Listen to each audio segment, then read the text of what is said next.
So my name is Stephanie Franz. I'm with the Flip Your Trip program. Would you like to introduce yourself, Amy? Sure. Hi, I'm Amy Corbett, and I'm with Cascade Bicycle Club. And so I'm going to start us off just by talking a little bit about the Flip Your Trip program. So the Flip Your Trip program is designed to help folks of West Seattle get around while the bridge repairs are completed. And then another important goal is to support the communities that have been so negatively impacted by detour traffic, including South Park and Georgetown. And then specifically for bicycling support, we've been working with a variety of different organizations to bring a lot of bike support to the communities of West Seattle. And on that note, one of the resources that we are so pleased to bring you is this great presentation from Amy and Cascade Bicycle Club, which covers the basics for how to get around by bike. So with that, I'm going to turn it over to Amy. Biking in West Seattle, the first thing we want to mention is West Seattle is the home traditionally of the Coast Salish people. We're lucky to be able to use this land along with them, the original stewards of this land who are still here today. So, biking in West Seattle, we're going to talk about what do you need to be a bike commuter or just to bike in general. We're going to talk about planning your route, some of the tips that Stephanie mentioned, and just safe biking tips. So, in getting started with what do you need to become a bike commuter, to become someone who's going to be riding around. You're going to start with the bicycle. That's key number one. And it doesn't have to be anything specific. Just start with what you have. You see that I have 4 different pictures of bikes, and some have skinnier wheels, some have fatter wheels, straight bars, drop handlebars, electric, all these different options. And just start with whatever you have. You don't have to have anything specific. Whatever you have and whatever you're comfortable with is the best way to start. And later, should you want a different bike, you can go there. But again, start with whatever you have, and that will inform you of what you might want in the future. I included these 2 links in this presentation you'll see down here. The ABC Quick Check, that's just a way to check out the components of your bike before you start riding, and basic bike size to make sure that the frame is approximately the right size for you. Really great tips to make sure it'll be a comfortable ride. So the second thing you'll need is a helmet. It's not in King County's laws to have a helmet for an adult anymore, but we recommend it for every single trip. I wear my helmet always, without exception. It's the last safety measure you need to take. Hopefully you're never going to need a helmet, but the more important things like finding a safe route, knowing how to bike safely around, those are more important, but still, helmets are great. Something that folks don't usually know is that helmets do expire after give or take 3 to 5 years, just because they deteriorate with the sun, with the weather, with minor cracks. So they should be replaced that often. And if you have a collision and you hit your head while wearing a helmet, make sure to replace it. There are also 3 tips. 3 tips for correctly fitting your helmet. And they're pretty easy to use. It's called the 2-2-2 check. You got 2 fingers above your eyebrows here to make sure your helmet is nice and low.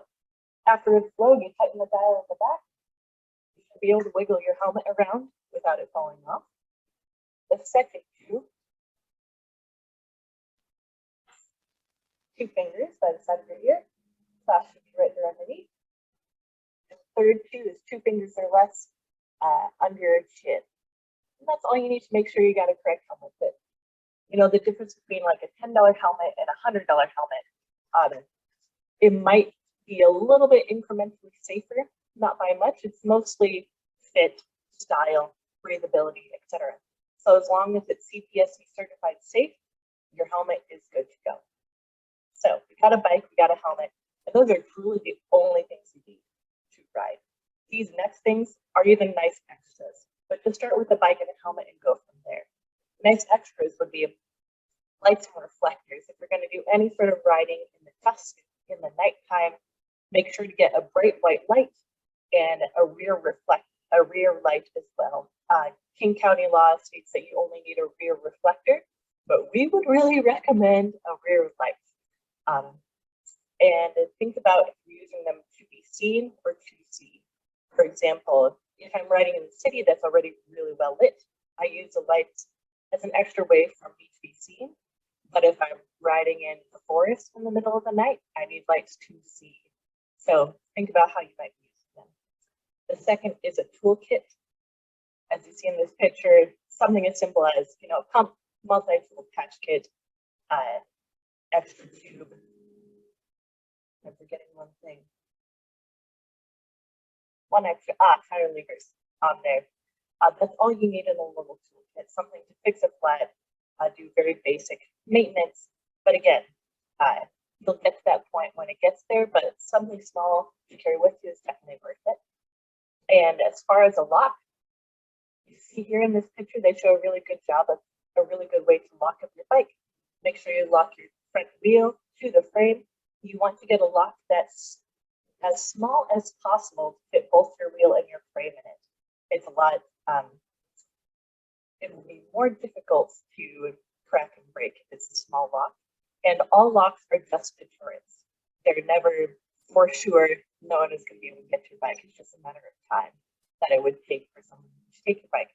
So just treat them as a deterrent and park your bike safely.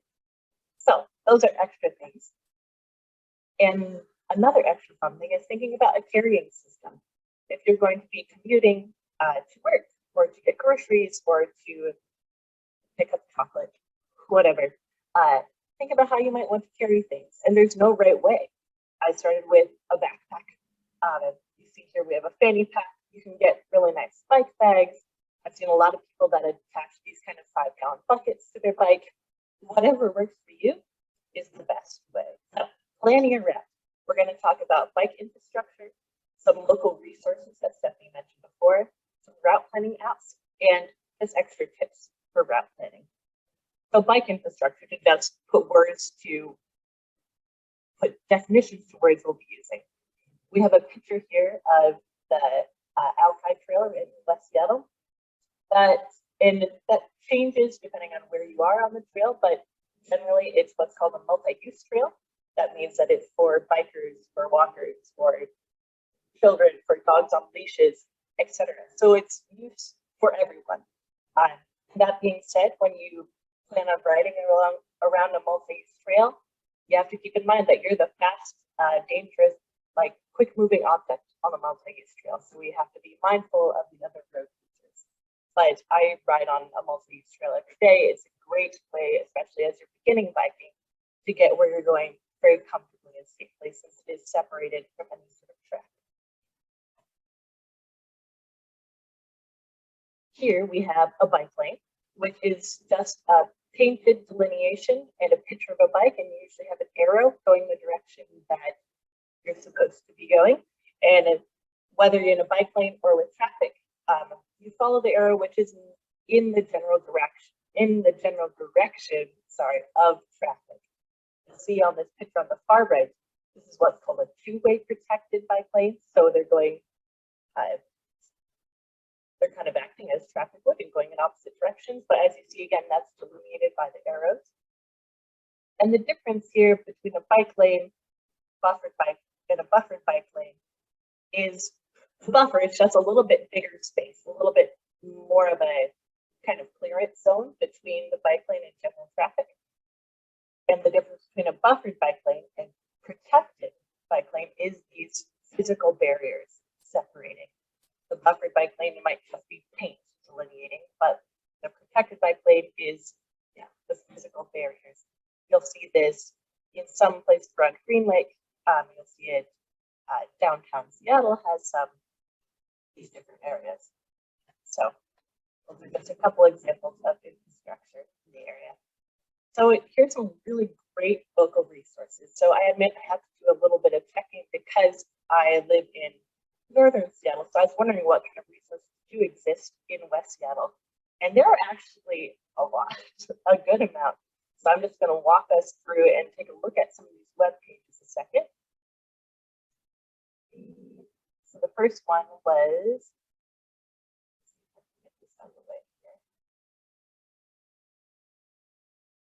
yes, let's start with this one. Okay, so we have the West Seattle Bike Connections, an excellent page. I've heard a lot about them because they're a really active volunteer group.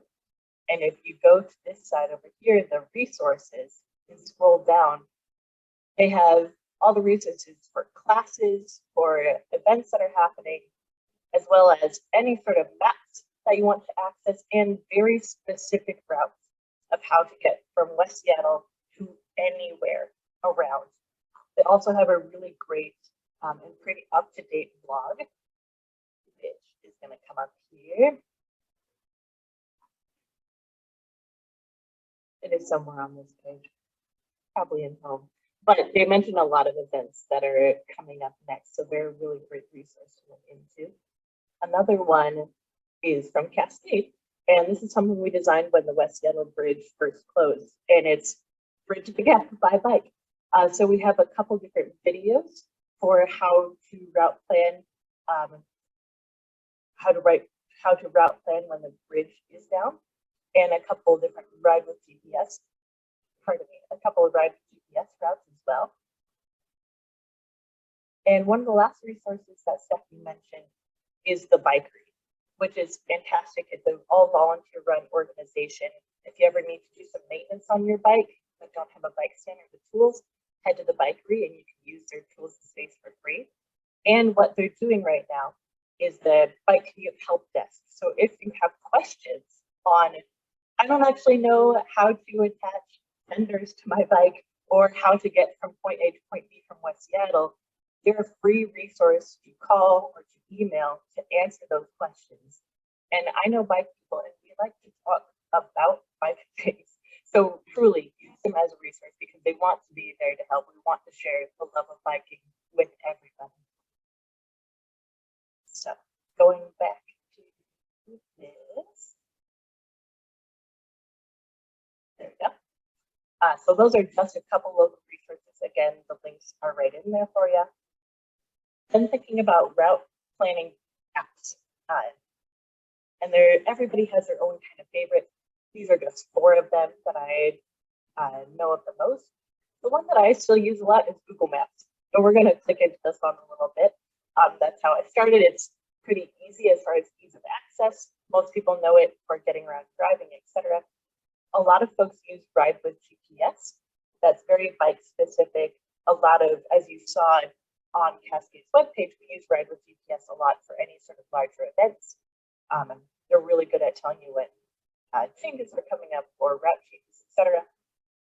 This is Seattle City GIS, also really good at showing you the type of infrastructure. And this is a picture from Strava, which a lot of bikers use. One of the neat things about Strava is that you'll see in these pictures, they have what's called a heat map.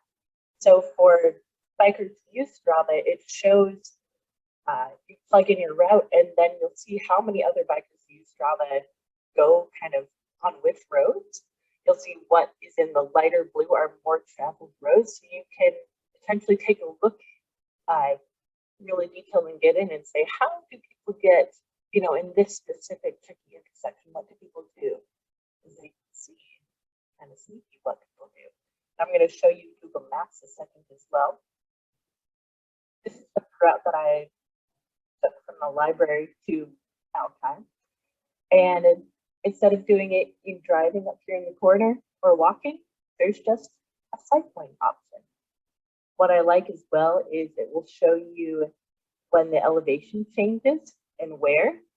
So sometimes I'll say, why do I want to go all the way around? I'm going to use a different route, but as soon as I click a different route, there's a lot of hills. So it's an important tool. The last thing I wanted to mention is down here in the left-hand corner, there's a layers option. And you can bring up, there we go, the biking infrastructure. So if I zoom in here on North Admiral, it shows me that there is a dedicated lane on North Admiral, a dedicated bike lane. This is really helpful if you're new to the area or new to biking infrastructure, you don't know what's around, just being able to click in and really see. Hey, my other favorite resource for so many times has been other cyclists, where you're chatting with them, or I'll just say, where's that guy going? and I'll follow them. I'm like, oh my goodness, this is the best way, but I would not have known about it any other way. That's the Strava heat maps are one way to find those back secret routes that bicyclists know about. So other bicyclists can be a really great resource too. And I know the West Seattle Bike Connections, they will also crowdsource if you have a question, a specific West Seattle route question. If they don't have it posted, they will crowdsource it with their members. Safe biking tips. This is one of my favorite things.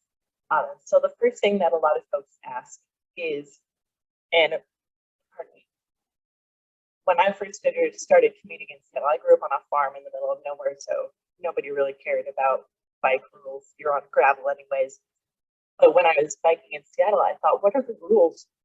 Like, I don't actually know the rules for bikers. And it turns out if you have your driver's license or if you know how to drive a car, you know all the rules of biking in traffic lanes or bike lanes. It's all the same, almost same exact thing.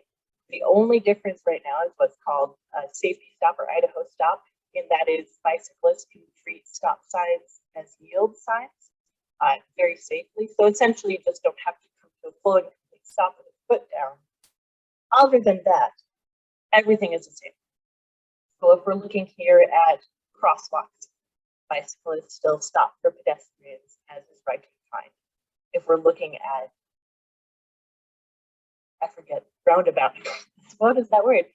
If we're looking at roundabouts, we still want to go the left way, counterclockwise, around a roundabout, same way that vehicle users do.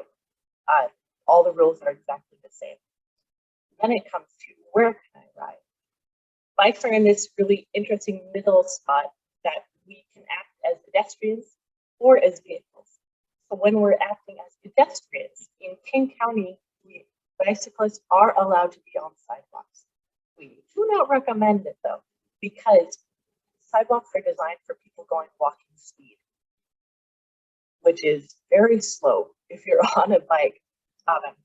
Because think about it, you have driveways, you have doorways, you have entrances and exits from parking garages, and folks who are coming in and out of those are looking for folks going walking speed, not people going biking speed. So I've definitely gone on sidewalks before, but when I do, I usually walk my bike or I go extremely slowly. So we generally recommend to stay off of sidewalks if at all possible. Something a lot of folks also didn't know. On streets with bike infrastructure, so we're talking a bike lane, protected bike lane, etc., you can choose to ride in the general traffic lane or in the bike lane. You do not have to stay in the bike infrastructure if it's there. And you are allowed to ride on streets without bike infrastructure. So it might not have one of those sharrows, a picture of a bike and an arrow on it. It might not have a bike lane, and that's okay. Bikers are allowed to be on almost any street except for like some major highways, which makes sense. Other than that, we kind of have reign of the city, or we have rights within the city, same as vehicle users do. That's why we have to follow the same rules as well. So let's talk a little bit about why we might not want to ride in bike-specific infrastructure, although it is lovely. One of the biggest things is the infrastructure isn't always mindfully designed. As you see here, this bike lane is directly right beside parked cars, which means you're in the door zone, at risk of folks opening their doors if they don't see you. So if I'm going really fast in a bike lane going downhill, I don't really actually want to be in a bike lane because that's not the safe place for me to be. So I'll go out either into the traffic lane or, depending on how slow it is, stay in this kind of yellow area, this orangey area. I don't have to stay in the bike lane because it might not be safe. Another reason why is we've probably all seen parked cars in bike lanes, broken glass, potholes, and murder traffic is a big one. So thinking about, again, if I'm riding fast down a hill in a bike lane, if there is a driver that is merging into that road, they're usually looking out to the vehicle lane to see someone coming. They're not often looking into the bike lane to see folks coming. And if they do see me in the bike lane, they have a very short amount of time to react to me. versus if they saw me all the way over in the vehicle lane. I hope that that's clicking. So as we talked before, I mentioned before, coming all the way out into the vehicle lane, that's what's often called controlling the lane. So controlling the lane means being right in the center, making it clear to drivers behind you that you're taking up their space and you do not want them to pass. So in these two pictures, we see a cyclist controlling the lane, and we see someone to the very far right. I'd like to pretend that they're a little bit farther away from that vehicle, but think for a minute, where might be the safer place to be? I'm going to make sure my lights don't go off here in the office a second. And think about where the safe place might be in those two situations. Something to note is that they're two different situations. So in the picture to the right, cyclists and the bikers are far to the right, but there's all that space for a vehicle to pass them. The vehicle has plenty of area and plenty of area to give them a wide berth to pass. Versus in the picture on the left, if this biker was staying really close to the right, they're probably in a door zone and there's not really enough space for a vehicle to pass safely. So that's why they're staying in the middle of the lane. So a vehicle doesn't try to pass them.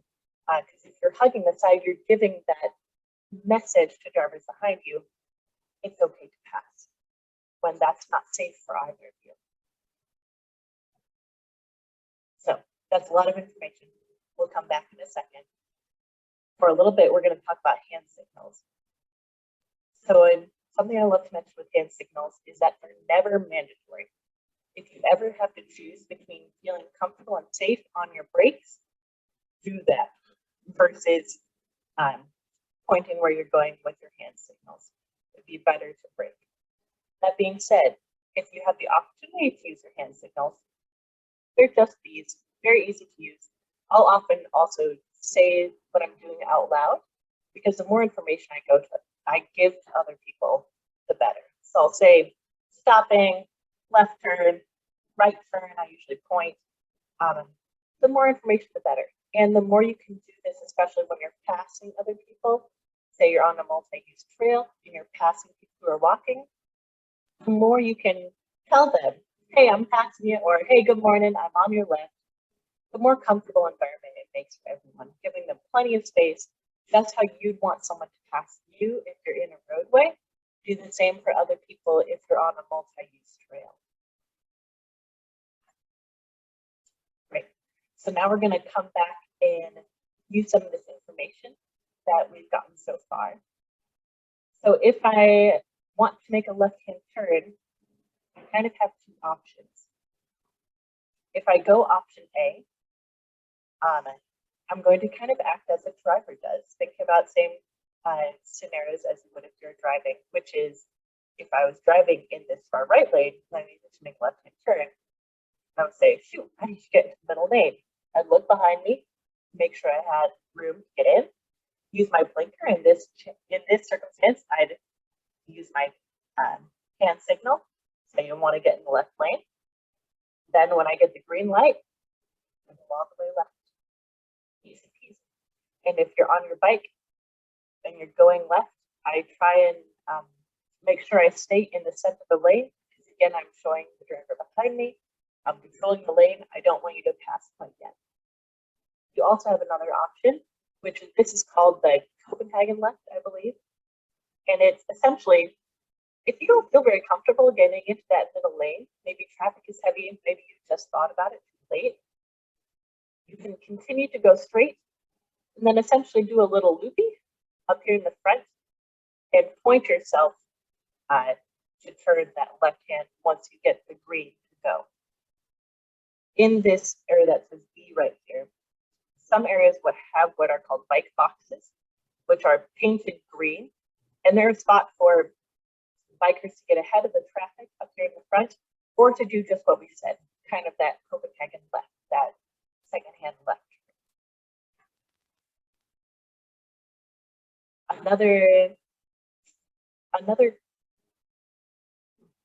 I wouldn't say prevalent or common issue, but something to be aware of. And a reason why sometimes we don't stay in bike lanes is what's called a right turn. So that's when you're traveling with a car or with a driver, and the driver doesn't necessarily see you and wants to come over to the right. And so when we're thinking about this, think about how it can be prevented instead of what to do in the moment. The best way to prevent something like this, especially if you're going quickly at high speeds, is to get out of the bike lane or the right-hand side and control the lane before you get to this intersection. That's the safest thing, not only for you to do, but for everyone around you, because the majority of drivers aren't malicious. Drivers don't want to hurt anybody. Drivers aren't closing their eyes and pretending bikers aren't there. Oftentimes, bikers just aren't seen by drivers. So give everyone an opportunity to be seen, and either come out and control the lane, or if I don't have the opportunity to do that, I'll make eye contact with the driver that I'm right beside or a little bit in front of, and stay with them through the intersection the whole time. Make sure that they know that I am there. That's a lot of information already. So it's some additional resources which you can click on later. Here at Cascade Bicycle Club, we have a couple different group riding classes. The first is Essential Bike Knowledge, which is an online format just like this to go in more depth about what are the rules, how do you technically make left-hand turns that we can discuss in a group. And then Basic and Urban Cycling Techniques. Let's get out and ride and actually try some of these things. We also have free group rides. We have a lot of events, etc. These are just some of our classes. A lot of this information comes from both Savvy Cycling and Smart Cycling, excellent resources that I highly recommend. And these are two excellent little videos too that really point out some of